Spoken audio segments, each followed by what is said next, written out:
Self-esteem. If you are in business, your level of self-esteem is affecting your level of success. Let's look at the word steam. Now, not spelled the same way, but steam is what is used in steamboats, the steam engine, and it's the steam that propels those machines forward. So if the steam level is low, those machines don't move forward very fast, or they're stuck. But if the steam levels are high, it just moves those machines forward, right? Chug, chug, chug, chug, chug, chug, chug. And the more steam, the higher the level of steam, the faster those machines go. Hi, my name's Louise Ann Maurice, and I'm the founder of Womanly Wealth, where we increase women's wealth wisdom worldwide. Now, when you think about that, right, the higher your level of self-esteem, the more forward movement you have toward your goals. And wealth is more than just money, right? But money is that foundation piece.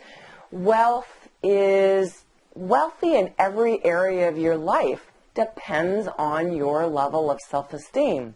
Now, we're going to watch a training video and meet 5 women, and you're going to listen to their money stories. And what I want you to do as you're watching is note what their self-esteem issue is that is affecting their money story, affecting their success story. And just write down the name of the woman and then write down that self-esteem issue that you think is keeping them or holding them back. And then we're going to come back and recap, and I'm going to give you the answer key.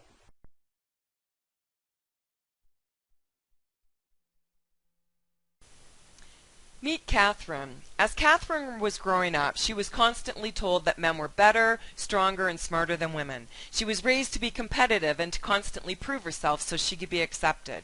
She chose to work in a male-dominated industry where she constantly had to prove herself. She always fell behind the men, never selling as much. When she was successful, she quickly sabotaged her efforts. She eventually quit, deciding that she was terrible in sales. Starts a consulting business, but she can't market because she feels salesy. Meet Grace, a successful account manager for a large company in Toronto. Grace met her husband at the firm, but company policy stated that husband and wife could not work in the same division. She had to find another job because she was raised with the belief that a good wife puts her husband first. The husband later decides he wants to own a business in another city. She quits her job, pours all of the money into the business. They eventually divorce. She has to start over with next to nothing. Grace becomes a life coach but can't charge for her services. Meet Victoria, an educated professional with a great career. After Victoria's marriage ended, she chose to live common law before jumping into marriage again. But this was against company policy. She quit and went into selling insurance. The new company had her knock door to door, but that was against her family belief that door-to-door salespeople should be ashamed of themselves. Victoria's family and friends were commenting about stooping to such a low level just to make money when she was so educated. Meet Elizabeth, a conscientious, devoted employee who put the needs of the company above her own, came in early, worked late, volunteered for committees, and helped her fellow employees. Her father raised her with the belief that if she is good to her company will take care of her. When her father was dying, she asked for time off to fly to see him before he passed away, but it was against company policy because there were people scheduled off on holidays. They eventually gave her 5 days off a week later when he died. A little too late. She eventually quits to start her own business, but she feels like a fraud and not the authority. Meet Suzanne, an excellent student who is accepted into the special program only offered at an elite university out of town. This would help her get into law school so she could live her dreams. She was raised with the belief that you have to have money to make money, and because we don't have money, we're not as good as people that do have money. Our family struggles to make money and suffers, so you just have to do with what you've got. Suzanne starts an online business but struggles to make money. So what do you think are the issues that are holding these women back from experiencing success? Let's have a look at that now. Were you able to identify the underlying themes? Okay, so let's review them, all right? So we have Catherine, and Catherine's underlying theme is, I'm wrong. And we had Grace, right? Here's Grace.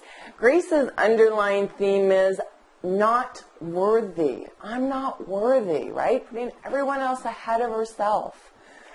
How many of us have done that, right? How many times have we done that, right? So we can all connect with Grace. And here's Victoria. And Victoria's underlying theme was pretty apparent, right? Her underlying theme is failure. And Elizabeth, okay, Elizabeth's underlying theme is powerless, right? The dutiful employee, powerless on her own, right? And then Suzanne's underlying theme is not good enough. So were you able to connect with any of those stories? Did you maybe feel the same way at one point? Is it actually something very similar to your situation? Well, all 5 of those women and their money stories, those are my stories. Every single one of them. And it definitely held me back for a lot of my professional life. And I just had enough, approaching the half-century mark. It's like, it is time to figure this out, right? And there just wasn't a program out there that I found was really getting to the meat of it, right? I mean, yeah, there's this and there's that, but there was something that was missing. And that's what I have created in this free training program designed just for business women or women who are deciding to go into business, right? Because if those are your money stories, take it from me, from personal experience. Those stories will hold you back, right? That book of money stories, made for some really juicy conversation and some woe is me conversations. But you know what? We understand that, it's time to change the story, but there's something else. There's just something else, and I figured it out, and I want to share that with you in a free training series. So just head on over to womanlywealth.com, and I've got another video up there as well, because I love training, right? I love that, but I want you to experience joyful, effortless, balanced success, just like I do now.